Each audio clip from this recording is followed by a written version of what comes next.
ഇതെല്ലാം നടക്കുന്നത് 3-ാം നാളെന്നാണ് ഉള്ളതാണ് വലിയ പ്രത്യേകത. അപ്പോൾ പിന്നീട് റിലീസാവണമല്ലോ, എന്ന് റിലീസാവും എന്നുള്ളത് എനിക്കറിയത്തില്ല.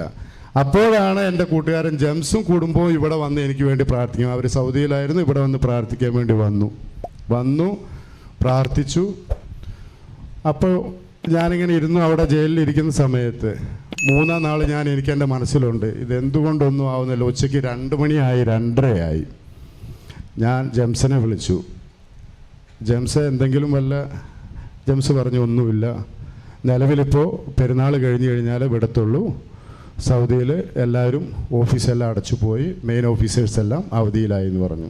ആയിക്കോട്ടെ. അതിൻ്റെ ഇടയിൽ ജെംസ് എന്നോട് പറഞ്ഞു, സൗദി അവിടുന്ന് ഒരു വോയിസ് ക്ലിപ്പ് വിട്ടിട്ടുണ്ട്, നെറ്റ് കിട്ടാത്തതുകൊണ്ട് കറങ്ങിക്കൊണ്ടിരിക്കുകയാണ്, ഞാനതൊന്ന് ഓൺ ആക്കട്ടെ എന്ന് പറഞ്ഞു. അപ്പോൾ നോക്കുമ്പോൾ നെറ്റ്വർക്ക് ഇവിടെ കുറവായതുകൊണ്ട് അത് കിട്ടുന്നില്ല. ഞാൻ പറഞ്ഞു 10 മിനിറ്റ് 15 മിനിറ്റ് കഴിഞ്ഞിട്ട് ഞാൻ വിളിക്കാം. അപ്പോഴും എനിക്ക് എൻ്റെ മനസ്സിലിങ്ങനെ പറയുന്നുണ്ട്, ജെംസിനെ വിളിക്കുമെന്ന്. 15 മിനിറ്റ് കഴിഞ്ഞ് ഞാൻ ജെംസിനെ വിളിച്ചപ്പോൾ ജെംസ് എന്നോട് പറഞ്ഞു, ഗുഡ് ന്യൂസ് ആണ്, എൻ്റെ റിലീസ് ഓർഡർ ഞാൻ കിടക്കുന്ന ജയിലിലോട്ട് വന്നിട്ടുണ്ടെന്നുള്ളത്.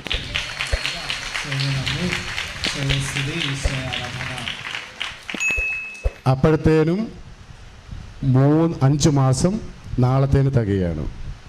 ഈ കഴിഞ്ഞ ബുധനാഴ്ച ഞാൻ ജയിലിൽ നിന്ന് റിലീസായി തിരിച്ചു വന്നു. എൻ്റെ സൗദിയിലെ റൂമിൽ ഞാൻ ചെന്നു, എല്ലാവരെയും കണ്ടു. ദൈവം തമ്പുരാന് സ്തോത്രം. അത് കഴിഞ്ഞു ഞാൻ ബുധനാഴ്ച കഴിഞ്ഞു, വ്യാഴാഴ്ച കഴിഞ്ഞു,